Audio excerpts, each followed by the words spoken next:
students, today we are going to talk about a very important group of plants, the angiosperms and gymnosperms. Did you know that there are a lot of different groups of plants around us? I'm sure you knew. Remember that plants and trees provide us with food, but they are also a source of pure air because they produce oxygen.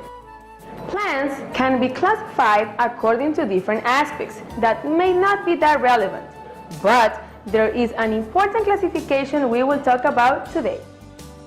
There are two big groups in which we classify the plants. They are angiosperms and gymnosperms.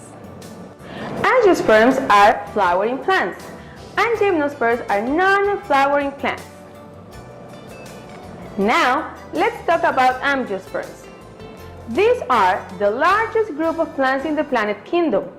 Their name comes from the Greek word angion, which means vessels, and sperma, which means seed. The seeds from these plants are formed inside containers called fruits. So every time you see a fruit, you know it is a part of an angiosperm group of plants. There are more than 25,000 species. What about gymnosperms? They are plants that produce seeds in the open spaces of cones. One good example is the pine. The word gymnosperm comes from the Greek words gymno, which means naked, and sperma, which means seeds. Gymnosperms are more primitive than angiosperms. Now, let's take a look at the differences between these two groups. Angiosperms, gymnosperms. This group consists of flowering ornamentals and all vegetables and edible fruits. Gymnosperms include all of the conifers: cedar, redwood, cypress, fir, and pine. They are also the source of the world's hardwoods. Softwoods, such as pine and fir, are used to make paper, lumber, and plywood. Angiosperms have ovules that are enclosed in a carpel. Gymnosperms do not produce flowers. A carpel consists of a stigma, a style, and an ovary. Gymnosperms rely on the airborne transport of their pollen. The seeds of angiosperms contain either one or two cotyledons, a seed leaf. Most gymnosperms lack vessels in the xylem. Now, let's look at the first picture. What kind of plant is it? Yes, it is angiosperm. Now, let's look at the second picture. Very good. They are gymnosperms. Let's continue with the third picture.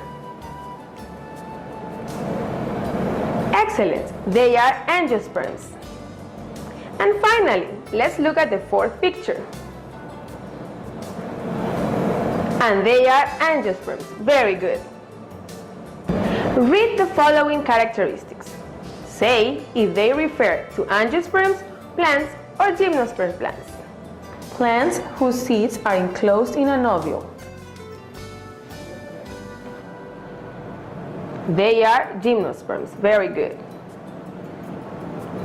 Class of plants in which the mature seed is surrounded by the ovule.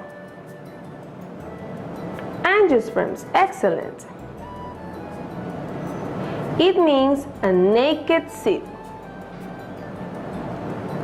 Gymnosperms. Great job. This group is often referred to as softwoods.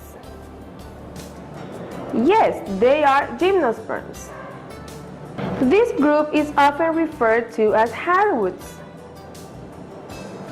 Angiosperms. Great answer. A good example is an apple. Angiosperms. Great job. A good example is a pine tree. Excellent. Gymnosperms. Well, I am sure that after this lesson you can look around and say if the plants in your garden are angiosperms or gymnosperms. Try it. We will see each other in another science class. See you!